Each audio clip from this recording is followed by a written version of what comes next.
అనంత వెంకటరామరెడ్డి గారి ఆధ్వర్యంలో వైఎస్ జగన్మోహన్ రెడ్డి గారి పుట్టినరోజు ఘనంగా జరుపుకోవడం జరిగింది. ముందుగా ఆయనకి వైఎస్ జగన్మోహన్ రెడ్డి గారికి పుట్టినరోజు శుభాకాంక్షలు తెలియజేస్తున్నాను. దేశ చరిత్రలో ఎక్కడా లేని విధంగా మేము ఈరోజు అధికారంలో ఉన్నా ప్రతిపక్షంలో ఉన్నా ప్రజల కోసం పోరాడే మనిషి ఎవరైనా ఉన్నా అంటే కదా అది వైఎస్ జగన్మోహన్ రెడ్డి గారు.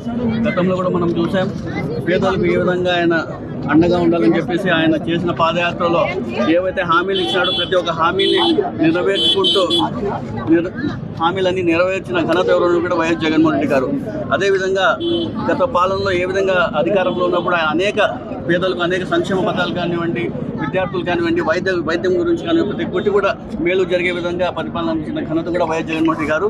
ఇప్పుడు ప్రతిపక్షంలో ఉన్నప్పుడు కూడా కూటమి ప్రభుత్వం ఏ విధంగా వైఎస్ జగన్మోహన్ రెడ్డి గారికి ఇబ్బంది పడుతున్నారో మనం అందరం చూస్తున్నాం.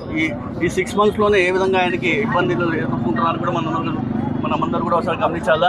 అమెరికాలో కుంభకోణం అంటారు, వాళ్ళ కుటుంబంలోనే కక్ష సాధింపు చర్యలు తీసుకొని వాళ్ళ కుటుంబంలోనే ఏదో డిఫరెన్సెస్ తీసుకురావాలని చూస్తున్నారు. అదేవిధంగా తిరుపతి లడ్డు విషయంలో కానీ ప్రతి ఒక్కటి కూడా ఏమైనా కూడా ఈరోజు కూటమి ప్రభుత్వం 6 నెలల్లో ఎంత వ్యతిరేకం వచ్చిందో కూడా మీరు అందరూ ఒకసారి గమనించాలా.